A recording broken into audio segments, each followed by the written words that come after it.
તો હવે સમાચારમાં આગળ વાત કરીએ આપણે પંચમહાલની। તો પંચમહાલ ઘોગંબા તાલુકામાં નલ સે જલ યોજનામાં ગેરરીતિનો આક્ષેપ સામે આવ્યો છે।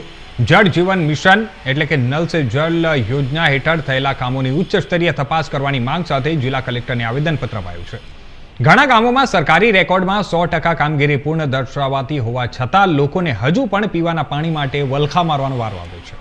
યોજનાના કામોમાં થયેલી ગેરરીતિ, નિષ્ક્રિયતા અને સંભવિત ભ્રષ્ટાચારની તપાસ કરી જવાબદારો સામે કડક કાર્યવાહી કરવાની માંગ ઉઠી છે।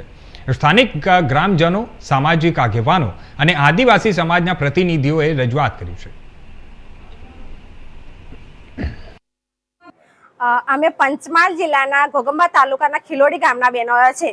મારું નામ બારિયા સંગીતાબેન કમલેશભાઈ છે। અમે આગળ પાછળ બહેનો અલગ અલગ ગામમાંથી આવ્યા છે। ખાસ અમારો મુદ્દો છે કે નળ સે જળ યોજના। નળ સે જળ યોજનામાં અમે દરેક મહિલાઓ ગામ પંચાયતમાં રજૂ કરે છે કે અમારે પીવાના પાણી માટે ચોમાસું અને શિયાળામાં પાણી પીવા માટે મળી રહે છે। હાલ અમારી પરિસ્થિતિ એવી છે કે પીવાના પાણી માટે બીજે ઘરોમાં જઈને પાણી પીવા માટે, એટલે અત્યારે ઘર વપરાશ માટે બહેનો અને ભાઈઓને સવારમાં ઉઠીને પાણીની જરૂરત વધારે પડે છે।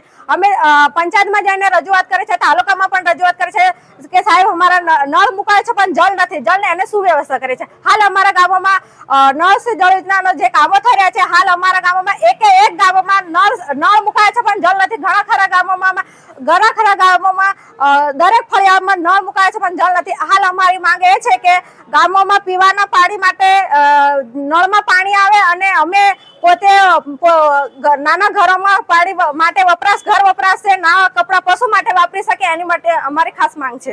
પંચાયતમાં મૌખિક રજૂઆત કરી છે, તાલુકામાં કલેક્ટરને અરજી આપી છે।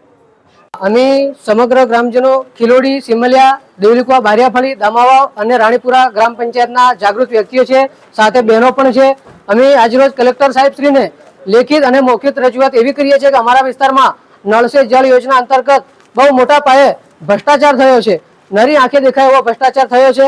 વારંવાર અમારી લેખિત અને મૌખિક રજૂઆતો હોવા છતાં અત્યાર સુધી કોઈ એક્શન લેવામાં નથી આવી। ત્યારે આજરોજ બહુ મોટી સંખ્યામાં બહેનો અને ભાઈઓ મળીને સાહેબશ્રીને લેખિત રજૂઆત કરી છે અને અમારી માગણી એવી છે કે જે કંઈ તલાટી કમ મંત્રી સાહેબ હોય, સરપંચશ્રી હોય, જળ સમિતિમાં સંકળાયેલા જે કંઈ સાહેબો હોય અને ભાઈઓ હોય એમને કડક કાયદેસરની કાર્યવાહી કરવામાં આવે અને નળ સે જળ યોજનામાં જે ભ્રષ્ટાચાર થયો છે આ ભ્રષ્ટાચારીઓને ઊંડાણપૂર્વક તપાસ કરી અને કાયદેસરની કાર્યવાહી કરવામાં આવે એવી માંગણી છે। ભ્રષ્ટાચારમાં એવું છે કે અમારા વિસ્તારમાં નળ તો છે પણ જળ નથી, અને ઘણા ખરા વિસ્તારમાં નળ પણ નથી અને એની પાઇપલાઇન પણ નથી।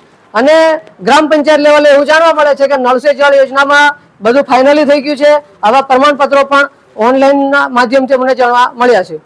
ખાસ કરીને નળ સે જળ યોજના જે સરકારશ્રીની બહુ મોટી યોજના છે, જે આજની સરકાર પણ નળ સે જળ યોજનાના નામ પર મત માંગી રહી છે, આવી એક બહુ મોટી યોજના જેમ કે નળ સે જળ યોજનામાં પણ ભ્રષ્ટાચાર છે, રોડ રસ્તામાં પણ ભ્રષ્ટાચાર છે।